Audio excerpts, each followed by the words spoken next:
Okay, so we will have, okay, so this will be the part 3 of our lecture about stresses in beams. Okay, so last time, okay, I have discussed about why we compute bending stresses, okay, and how we could relate it into shear and moment diagrams. How do we use the moment diagrams, okay, in order to identify the maximum moment that may cause the maximum bending stress, okay? So in this time, we will discuss about uh, the value I, or the moment of inertia. Okay? So your moment of inertia depends upon the cross-sectional area of your beam. Okay? So given that your cross-sectional area, the cross-sectional area of your beam are of basic shapes, here are their computed moment of inertia. And I will say, okay, I would like to remind you that the moment of inertia that you shall use is di, uh, the moment of inertia with respect to y-axis. Okay, so since the load, okay, so if this is your cross-sectional area and this is your beam and this is your cross-sectional area, so normally the direction of your the action of your loads is normally downward. So since downward position is this downward, or either downward or outward position, outward direction of your um, load can be upward or downward, so it is parallel to your y-axis. Okay, so this is your, okay, y and x-axis. So since the load is acting either downward or upward, okay, so we use iy. Okay, for your, if your shape is a rectangular beam, your moment of inertia is equal to bh cubed over 12. And if your moment of inertia is if the shape of your cross-sectional area is a triangle, then your moment of inertia is bh cubed over 36. If it is a circle, you compute the moment of inertia as pi r to the 4th over 4. And then your moment of inertia for if it is a hollow, okay, a hollowed circle, which means there is a hollow at the middle. It is not a solid circle, there is a hollow at the middle, and in which from the center up to the outermost side of your hollow is small r, and from your center um, to the outermost part of your circular shape cross section is big R. So this is your moment of inertia. Iy is pi over 4 times r to the 4th minus r of r to the 4th. Okay? So since if we are using this formula, we need to compute your centroid. Okay? C top and C bottom. And here they are. Okay? So that you will not have more difficulties. Okay? So your C top is like this. Okay? So from your neutral axis up to the topmost side. Okay? Neutral axis or the centroid. Okay? So at this point, this is actually your centroid. And then from that centroid, if you draw a new horizontal line, that will be your neutral axis. Okay, from this neutral axis to C top, at the topmost of your beam, you can compute your C top. Okay, that is your C top from neutral axis to the uppermost point of your beam. And then from your neutral axis to the bottom, the most bottom part of your beam, you can that is your C bottom, which is equivalent to h over 2. Okay, same with your triangle. Your C top is 2h over 3 and C bottom is h over 3. O since, okay, you can see that the centroid of your triangle is actually h over 3 from its bottom. Okay, so that's why C bot is h over 3 and your C top is 2h over 3. Okay, given that the whole depth of your triangle is h. Okay, for your solid circle cross section, your C top is your small r. O given that your small r is your radius. And then for your hollowed circle, your C top will be equivalent to your big R, in which your big R is from the center of your hollow circle up to the outside, up to the outermost part of your hollow circle. Okay, so that is how um, um, your moment of inertia and your centroids, if you are using this formula. But if you want to use this formula in which you only divide the moment by S, or your S is your section modulus, which is equivalent to I over C, okay? That is, your S is your section modulus. You can, these are the formulas for your section modulus. So maybe I will erase this part of moment of inertia, and I will present to you what are the formulas for your S.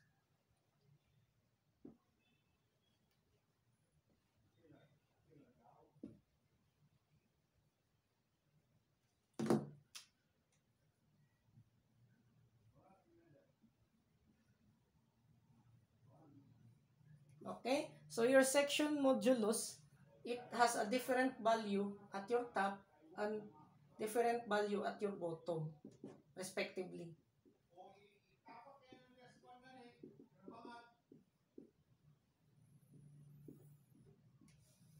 Okay?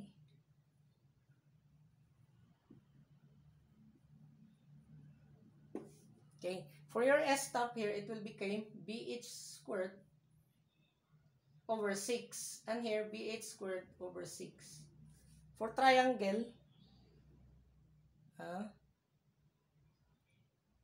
it will become um, BH squared over 24 for S top, and you have BH cubed, okay? BH squared over 12 for S bottom. And then for your S top here, for your solid circle cross section, it will become pi r to the cube over 4. Also for this, pi r cube over 4. And then for your S top, when it is a hollow circle, it will become pi, okay, big R to the power of 4 minus small r to the power of 4 over 4 big R. Okay, so that is the formula for your S top. Okay, and for your S bottom, it will be the same actually because it is symmetric. Pi big R to the 4th minus R to the 4th over 4 times big R. Okay, only triangle here in these basic shapes have different S top and S bottom. Okay, so please remember, if you want bending stress at the top, this should be S top. And if you're bending, you are trying to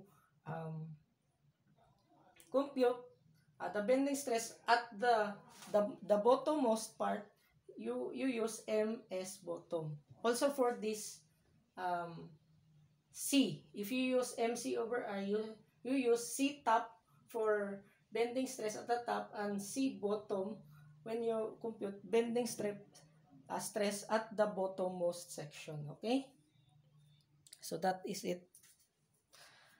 And you might ask, what if this we compute the stresses or the bending stresses when the shape is not given here? Maybe it's a combination of rectangle and triangle, or a rectangles. Okay, so maybe the shape of your okay, let us have another board. Okay, so maybe let the shape of your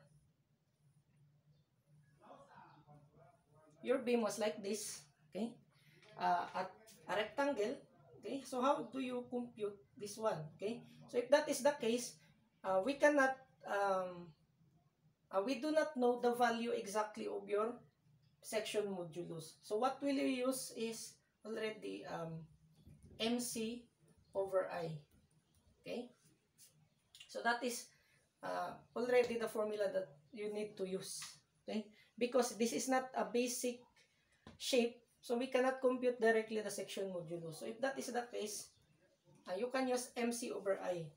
Okay? Or else, you compute first your section modulus. But first, you still compute your I and your C. Okay? So how to do it? Okay? If you remember your statics of rigid bodies, you need to divide the shape into basic shapes. Okay? For this one, this is a trapezoid. So I divide this one into A1, A2, and A3. Where your A1 and A3 are triangles and A2 is a rectangle. Okay? So first, we compute the centroid. Okay? And then your centroid in y-axis or y-bar. Okay? So let us consider this.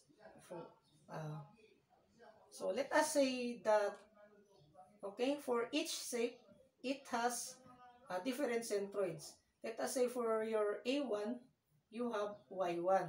And for your A3, you have centroid relative to y-axis Y3. And then for your A2, you have Y2.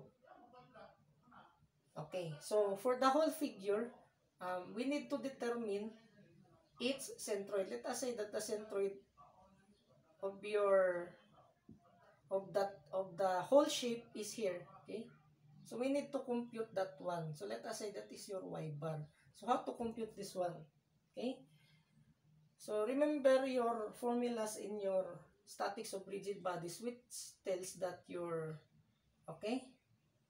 that your y bar is equivalent to the summation of a times y, let us say ai yi over summation of ai. So here we have, okay, so your I represents, okay, area 1, 2, 3 respectively. Okay, so depending on how many shapes you divide your the cross-section area of your beam. For example, in this given, you have 3. So we have A1, Y1 plus A2, Y2 plus A3, Y3 over A1 plus A2 plus A3.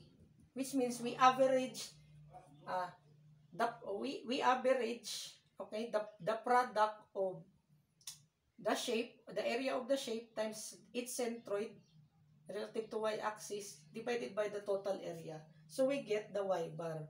So in this figure, since we measure our y-bar from the bottom, so automatically your C top, your C bottom, okay, your C bottom here is automatically your y bar. And then your C top, okay, given that the whole depth of your beam is h, will be h minus y bar. Okay, so that is how you determine your centroid. So how about how to compute your I? Okay, remember that your I, okay, we are speaking of y-axis. Okay, so summation of IY, okay, this is actually IY. Okay, the I we need to use in this formula is actually the I relative to y-axis. So it is summation of IY plus IY, okay? So IY plus summation of AI DI squared.